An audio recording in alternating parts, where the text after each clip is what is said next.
Welcome to Slash Bash, where today I am bringing you another Entitled Parents Reddit video. In our first story, no, I will not watch your rude child. Let's jump right in.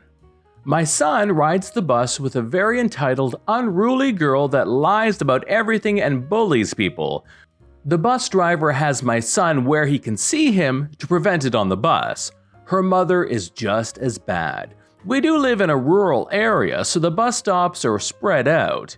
Entitled girl, as I will call the girl, lives just far enough off. Her mom drives her. On with the nonsense. We're down at the bus stop in my car because it's raining. Normally we walk, but who wants to go to school soaked? Passing time by playing I Spy and games on my phone. Here comes entitled mother. She spots my car. Entitled girl gets out and beelines to my car. The doors are locked, so she runs back to the entitled mother's car and loudly complains she can't get in. No, I am not letting her in. Did it once, she trashed my car, was rude, never again. So you need to let my daughter in. No, I don't. Some people have things to do and can't sit around all day. Some people have jobs, but still make sure their kids get on the bus. Go away. Entitled mother is now trying to reach through the cracked window. Open this door right now. Entitled girl wants to sit in your car. I need my nails done. I can't wait here. Nope, not my kid, not my problem. Just get in your car. It's raining. At this point, I start closing the window and she jerked her hand back. She did not get in her car but decided to start hitting mine, screaming about her self-importance and me needing to understand her daughter is always right. No, I did not call the police. No need. The third kid at our stop is a sheriff's officer's son. We have a deal. I watch his son in the morning, he gets mine home safe in the afternoon. He pulls up to entitled mother beating my car. Entitled girl screaming she is going to die of embarrassment now that people see her mother's car.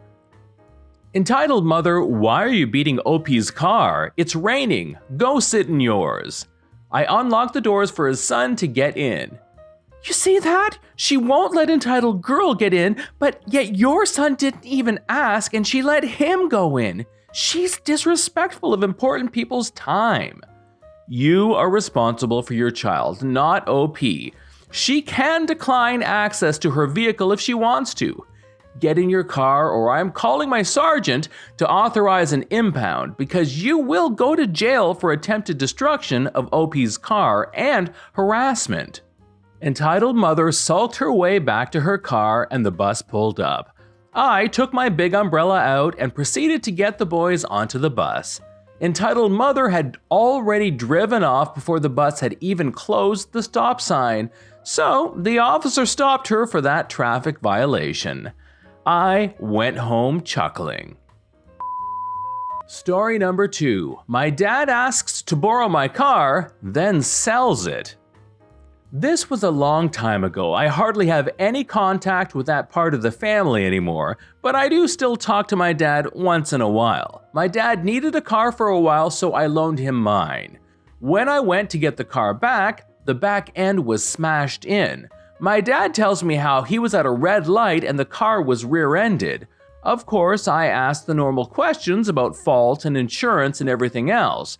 He tells me the other guy's insurance company sent him a check for the damages, but it wasn't enough to cover the repairs, a lie, so he didn't have the car repaired. Instead, he spent the money. My dad and I have the same first and last name, but a different middle name, so it's easy to see how he could claim the car was his and have the check written to him. When I told my dad that he should have just let me know about the accident and let me handle the claim, he says, "Why should you get anything? You weren't in an accident, I was." We had an argument about this, but none of my dad's argument was even anywhere close to being valid. He also just wasn't hearing any of what I had to say. I asked my dad to leave the car at his house for a few days and said I would arrange to have it picked up and repaired. A couple of days later, I went to his house, but I didn't see the car, so I thought he wasn't home. When I knocked, he answered. My younger brother was also there, which was surprising because he was supposed to be away at college, which I was helping to pay for, but that's another story. I told my dad I was there to pick up the car. He says that was impossible because he sold it.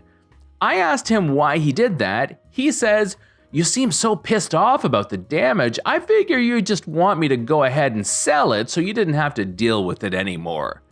I was making payments on the car and asked my dad how he could have sold it without the title. He told me he just had the guy fill out a lost title form or something like that. I don't even know the details on it. I told him that I thought that was going to be a problem when the guy tries to register the car and finds out there's a lien on the car. My dad says, "That's the buyer's problem, not mine." When I asked him how much he got for it, he told me he got $3,000. Even with the damage, it was worth closer to $7,000, but definitely no less than $5,000. I asked my dad for the money. He told me he already spent it. Then he goes into this rant about how many bills he has and how he's even paying for my brother's college. Not true. Plus, my brother was sitting right there. He dropped out but didn't tell me, even though he kept cashing the checks I sent. I had very little contact with my parents after that, and I think I only actually saw them one time since then, which was around the time I got married, but not at the wedding because they refused to go. None of this was all that surprising though. I never should have even loaned the car to my dad in the first place. Now, I kinda wish I had reported it stolen, but at the time, back then, I was still in the frame of mind where I didn't want to do that. Story number 3, entitled "Mom is Mad That We Start Movies at Listed Showtimes." I am working at a movie theater this summer. We are a small art theater, but COVID has made us take on some bigger films to stay open more often than we used to. It's slow after opening on a Saturday morning, cue entitled Mother. Now we have 2 ways to purchase tickets, at a kiosk or at the cafe attached to us on the bottom floor. Each area has 1 person being served. We have signs saying where to go and where to get tickets checked. I had directed her on where to purchase tickets. Entitled Mother waits for 2 minutes before approaching me, the person who checks tickets. "Yes, I need to purchase tickets now." "I have no way to sell you tickets. You can wait in line at the kiosk or the cafe." "My kids need to get into Cruella or we're going to be late." "Ma'am, Cruella started 25 minutes ago. It was an 11:15 a.m. showing. She entered our theater around 11:40 a.m. "Sure, but there are trailers before the movie starts, aren't there?"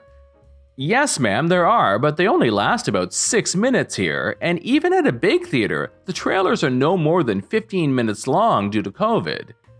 "What? How dare you? There's no point. Let's go." She then huffs off with her kids. "I am so sorry that our show times are accurate." Story number 4. Telling my mom to move when she is in my home is so delicious. When we were growing up, my mom would often stand in front of where we were sitting and say, "Move." This was meant to indicate that she wanted us to move so that she could sit where we were sitting. I always found this really disrespectful, and I remember making that argument to my mom when I was a kid. She told me that when I had my own house, I can tell her to move. So I do.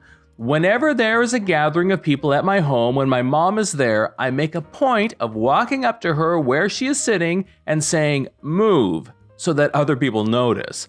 Of course, somebody usually comments or asks what I'm doing, and then I will playfully explain how this was a thing my mom used to do and that she said I could do it to her when I bought my own house, so that's what I'm doing. Ha ha ha, isn't that hilarious? Aren't I cheeky? I make a joke out of it and everyone laughs, but my mom has to wear that crap-eating grin that was constantly plastered on my face growing up whenever my mom decided to insult me around other people and pretend it was a joke.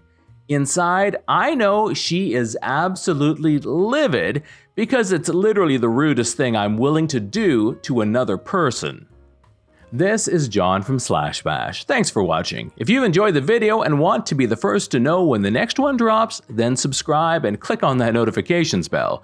We would love for you to drop a like, share it with your friends, and we will see you in the next one.